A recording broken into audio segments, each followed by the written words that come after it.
Hello friends, बरायबाय Bodo Job Info YouTube चेनेलाव आसा खालामो नोंथांमोना बयबो मोजां दङ।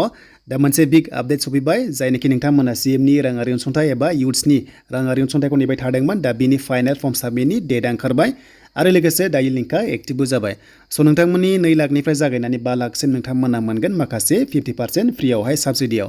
स' बेखौहाय माबोरै नोंथांमोना प्रफेसनखौ मोननो हागोन बिनि सायाव मोनसे बिग आपडेट लाबोदों बेनिफ्राय। स' बिनि लास्ट डेटआ 21 जानुवारि 2024 आव जोबगोन। स' नोंथांमोना बिनि सिगां अनलाइन एप्लाइ खालामनांगोन।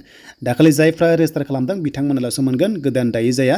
आरो जायफ्रा रेजिस्टार दंखायो नोंथांमोना आइडिखौ लानानै लगइन खालामनानै फाइनाल फर्म साबमिटआव नोंथांमोना थांनांगोन। थ' बेनो जाबाय नोंथांमोननि लाइमोनफोरनि राङारि अनसुंथाइ जायफ्रा बेकाराव दङ नोंथांमोना बे लन एबा स्किमखौहाय लानो हायो। बेनो जाबाय CM आत्मनिर्भर योजना। स' बिनि सायाव माखासे डिटेल्सखौ लाबोग्रोदों एन्ड बेनिफ्राय फाइनाल फर्म साबमिट नोंथांमोना नेक्स्ट भिडिअ लाबोगोन। स' बेयाव जों बोरै नायनांगौ जों डिटेल्सखौ लाबोग्रोदों जाहाथे बयबो बुजिग्रोयो। दा बेखायनो गोबाव खालामा जों थांगोन अफिसियेल साइटआव। स' अफिसियेल साइटआव थांनाय लोगो लोगो जों डिटेल्सखौ मोनजोबगोन। स' जायफ्रा बड' जब इनफो इउटुब चेनेलाव गोदान हानायसेबां साबस्क्राइब खालाम। बेनिफ्राय बेफोरबायदि स्किमनि लननि साख्रिनि आपडेट नोंथांमोनाहाय मोनबाय थानो हागोन। दा जों फैबाय अफिसियेल साइटआव। स' अफिसियेल साइटआव फैनाय लोगो लोगो नोंथांमोना अप्शन मोनदों लगइन। स' बे लगइनाव क्लिक खालामबानो आइडिजोंहाय लगइन खालामनानै नोंथांमोना फाइनाल स्टेजाव थांनो हागोन। स' बिनि लास्ट डेटआ 21 जानुवारि नोंथांमोना मोनदों 2024। स' बिनि लिंकआ दायो एक्टिभ जाबाय। दाखालि जायफ्रा रेजिस्टार खालामदोंमोन नोंथांमोना मिस्टेक जादोंबा जेबो नङा, नोंथांमोना माखासे थ्रेडखौहाय एडिट खालामनो हायो। 2 लाख मोनगोन नोंथांमोना 2024 आव, बेनिफ्राय नेक्स्टआव 2025 आव 1 लाख मोनगोन, माने 50% मोनग्रोगोन आरो फार्स्ट किस्ति सेकेन्ड किस्ति थायो। दा बेखायनो आइडिखौ बेयाव होदो, नोंथांमोननि रेजिस्टार थानाय फन नाम्बार, बेनिफ्राय लगइन OTP होनानै खेबसा नाम्बार दङ बेखौ नोंथांमोना एन्टार खालामनानै साबमिट खालामनांगोन। स' बिदिबा आं बेयाव लगइन खालामसै।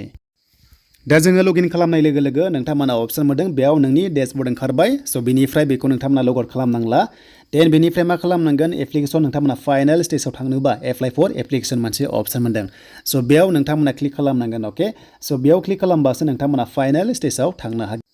दा जोङो एप्लाइआव थुनाय लोगो लोगो फाइनाल स्टेजाव जों थांनो हासिगोन एबा जोंहा माखासे प्रसेस दङ, जोबोर गोलाव प्रसेस एबारो। दा डकुमेन्ट्सआ मा खालामनांगोन, आइ कार्ड जायखिजाया, PAN card, driving licence, passport, बेनिफ्राय bank passbook, Aadhaar card, voter card जायखिजाया मोनसे हरबानो जागोन। स' बेनिफ्राय एड्रेस प्रुफ नांगोन एन्ड बेनिफ्राय क्वालिफिकेसन डिटेल्सखौ नांगोन, नोंथांमोननि सार्टिफिकेट आपल'ड खालामनांगोन, एमप्लयमेन्ट एक्सचेन्जखौ नांथारगोन, बेंक पासबुक नोंथांमोना नङाबा केन्सेल चेकबुक जायखिजाया मोननैनि गेजेराव मोनसेबानो जागोन। बेनिफ्राय पेन कार्ड नोंथांमोना होनांगोन। गासिबो ट्रेक जाजोबगोन नोंथांमोना। अके, स' गासिबो क्वालिफिकेसन नोंथांमोननि सार्टिफिकेट गासैबो ट्रेक जाजोबगोन। अके, रेकर्डआ थाखागोन बे लनखौ लायोबा। देन बेनिफ्राय नोंथांमोना बेयाव माखासे नोंनि डिटेल्स थागोन आरो फट'खौ नोंथांमोना गोदान होनो गोसो दङबा आपल'डबो खालामफिननो हासिगोन।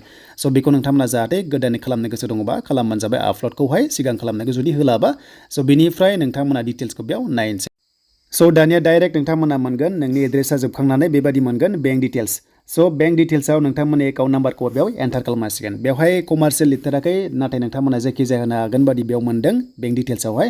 बेनिफ्राय FC क'डखौ नोंथांमोना बेयाव होनांगोन। बेनिफ्राय नेम अफ दा बेंकआव बेंकनि नेमखौ होदो सेलेक्ट खालामनाय बक्सआव।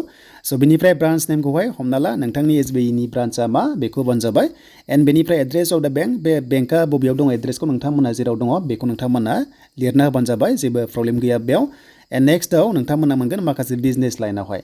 जुदि नोंथाङा बे लनखौ लानानै बिजनेस मावगोन नालाय बेखायनो बिजनेस प्रप'जेल बेयाव बिनाय जादों। अके, स' बेयाव नोंथांमोना माखासे डिटेल्सखौ मोनदों। कारेन्टलि एमप्लयेड नोंथांमोना बेयावनो येस नो दङ।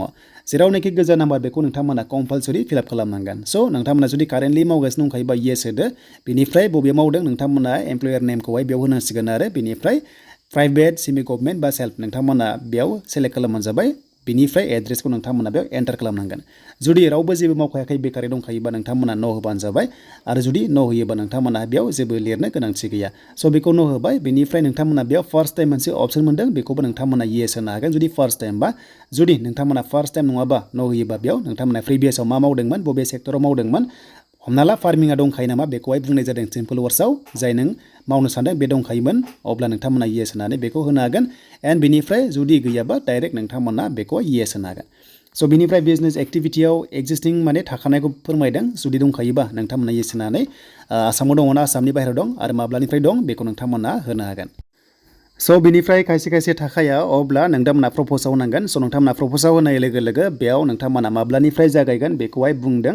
स' बेखायनो जोङो जास्ट बेयाव प्रप'जाव क्लिक खालामनाय लोगो लोगो बेबायदि मोनगोन जे नोंथांमोना प्रप'ज डेटआ माब्लानिफ्राय नोंथाङा खुलिनो सानदों बिजनेसखौहाय बेयाव मान्थ बेनिफ्राय इयारखौ नोंथांमोना सेलेक्ट खालामना होदो।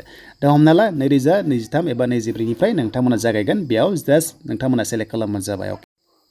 स' बेनिफ्राय नेक्स्टआव जोंहा मोनबावबाय बेनो जाबाय नेम अफ द एन्टारप्राइज मा दोननो सानदों नोंथांमोना बेखौ नाम दोनबानो जाबाय बेनिफ्राय कनस्टिटिउसनावहाय नोङो हारसिं होगोन ना पार्टनारशिपआव होगोन जुदि हारसिं होगोनबा स' नोंथांमोना इन्डिभिजुवेल होबानो जाबाय बेनिफ्राय प्राइभेट लिमिटेड बा बेबायदि नोंथांमोना बेखौ सेलेक्ट खालामनानै लाबानो जाबाय स' बेनिफ्राय नोंथाङा बे इन्डास्ट्रिखौ बा नोंथांमोना बबे खामानिखौ लादोंमोन बेखौहाय बबेयाव होगोन एबा होनो सानदों बेनि एड्रेसखौ नोंथांमोना होनांगोन प्रप'ज बिजनेस एड्रेस होनना बुंदों नों जेराव बेखौ गायसनगोन बा नों होगोन स' हमना ला खायसे न'आव होगोनबा स' नोंथांमोननि गावनि एड्रेसखौ होबानो जाबाय अके बेयाव नोंथांमोना सेलेक्ट खालामनानै एड्रेसखौ नोंथांमोना जाहाथे होयो एन्ड बेनिफ्राय फन नाम्बारखौ नांथारगोन बेखौ नोंथांमोना एक्टिभ फन नाम्बारखौ होबानो जाबाय बेनिफ्राय नोंथांमोना रेजिस्टार जाखानायबा येस होदो जुदि जाखायाखैबा मोनसे स्किम दङ हमना ला बेजों जुदि नोंथांमोना इउडि मोनदों देन नोंथांमोना जादोंबा येस होबानो जाबाय स' दानिया फैबाय इम्पर्टेन्ट आपडेटआव बेनो जाबाय बिजनेस प्लान नोंथांमोना बबेयाव मोनगोन जे नोंथांमोना बेखौबो नांगौ बेयाव आरो लोगोसे माबोरैहाय खुलिनो सानदों बिनि सायाव माखासे वार्ड्सआव लिरनांगोन नोंथांमोना 100निफ्राय 500नि गेजेरावहाय मोनसे डिसक्रिपसन बिजनेस प्लाननि सोमोन्दै नोंथांमोना लिरनांगोन जे नोंथाङा बे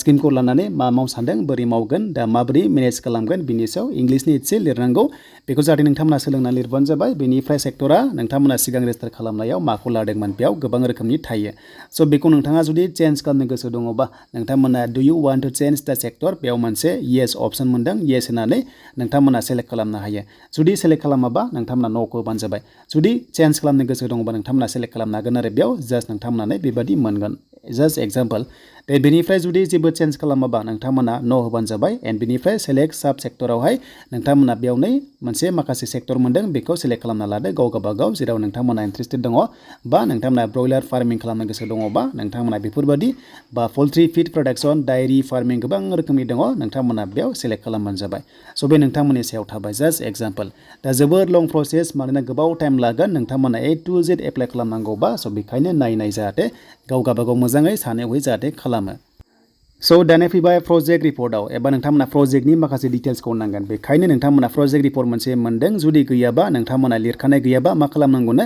स' नोंथांमोना टेनसन गैया डाइरेक्ट डाउनलड खालामनानै लानो हागोन मोनसे फर्मेट दंखायो स' बेखायनो नोंथांमोना जुदि प्रिफार जायाखैबा बेखौहाय न' होबानो जाबाय एन्ड न' होननानै नोंथांमोनाहाय मा खालामनांगोन नोंथांमोना डाउनलड मोनसे अपसन मोनदों जुदि नोंथांमोना जुदि न' होयोबा डाउनलडबो डाइरेक्ट नोंथांमोना मोनखागोन स' बेखायनो जों बेयाव डाउनलड खालामसै आरो डाउनलड खालामनाय लोगो लोगो डाइरेक्ट अट'मेटिक मोनसे रेडिमेड फैखागोन जेराव नोंथाङा होनो सानदों बेखौ सेलेक्ट खालामबानो जाबाय नै गोबां रोखोमनि बेयाव नोंथांमोना फिल्टारबो मोनदों सार्चबो खालामनो हागोन जुदि खालामाबा डाइरेक्ट गड फार्मिंबो दंखायो बेनिफ्राय एग्रिकालचारनिबो दङ नोंथाङा जेरावनोखि सेक्टरखौ सेलेक्ट खालामदोंमोन सिगां एप्लाइ खालामनायाव रेजिस्टार खालामनायाव पिगानो जा एबा नोंथांमोननि पल्ट्रियानो जा बा चिकेनानो जा थ' बेफोरबायदि गोबां रोखोमनि दङ स' बेखौ नोंथांमोना डाउनलड खालामबानो बेयाव नोंथांमोना डाउनलड खालामनानै साइन होनानै जास्ट आपल'डल' खालामनांगौ स' बेखायनो जों बेयाव जायखिजाया मोनसे भिउ खालामबाय दा जोङो भिउ खालामनाय लोगो लोगो जों मोनसे डाउनलड खालामसै आरो बेयाव डाउनलड खालामबा बेबादि डाइरेक्ट माखासे PDF फैगोन बेयावनो नोंथांमोननि बिजनेस प्लाननि माखासे रिपर्ट दङ बेखौनो नोंथांमोना फिलआप खालामनानैहाय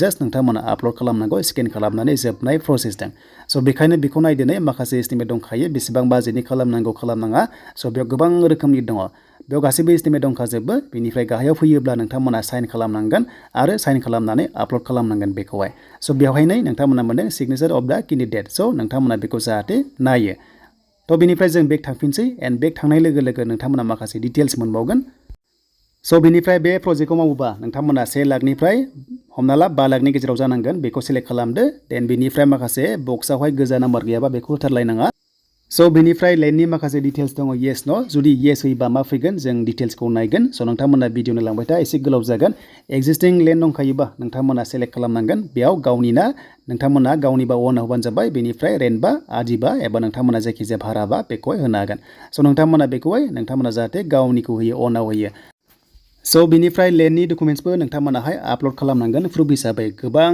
स्ट्रिक्ट खालामदों इजि नङा स' नोंथांमोना बेखौहाय लेन्डनि डकुमेन्ट्स नांथारगोन आपल'ड खालामनांगोन माने नोंथांमोननि हा दंना गैया बेखौ नायमारदों आसाम गभर्नमेन्टआ अब्लासो नोंथांमोना बेखौ मोनगोन एन्ड बेनिफ्राय वर्किं एक्सपिरियेन्सफोर दङबा जुदि माबाफोर खामानि मावनाय ट्रेनिंफोर लानाय दङबा येस न' नाथाय बे होथारनांगौ गोनांथि गैया जेराव गोजा नाम्बार दं बेसो होथारनांगौ स' बेनिफ्राय नोंथांमोना जि खामानिखौ मावनो लादों बेयाव बेसेबां हाजिरा नांगौ एबा खामानि मावग्रा नांगौ मेन पावार नांगौ बेखौहाय बेयाव सोंनाय जादों जास्ट 3 होबाय जों बेयाव एन्टार खालामबाय बेनिफ्राय बेसेबां पावार नांगौ हमना ला दा बेवहाय माखासे पावारनि खोथा होनदों कारेन्ट इलेक्ट्रिसिटी जे बे खामानिखौ मावनो थाखाय बेसेबां KW नांगौ बेखौ बुंदों बेनिफ्राय डिक्लेरेसन दङ स' बेखौ होनाय लोगो लोगोनो नोंथांमोना सेभ एन्ड नेक्स्टआव थाङोबानो स' डकुमेन्ट्स आपल'ड खालामनायाव नोंथांमोना थांनो हासिगौमोन दा बेयाव आं फाइनाल साबमिट खालामासै मानोना जोबोर लं प्रसेस नोंथांमोना आइडिया मोनखाबाय बेनिफ्राय गाव गावनो जास्ट डकुमेन्ट्सखौ आपल'ड खालामबानो जासिगोन नोंथांमोना A to Z next video मोनबावगोन दा आसा खालाम नोंथांमोना डिटेल्सखौ मिन्थिग्रोबाय मा नांगौ डकुमेन्ट्सआ स' बेनिफ्राय नेक्स्ट भिडिअ फैगोन आरो लोगोसे नोंथांमोना गासैबो प्रसेसखौ मोनगोन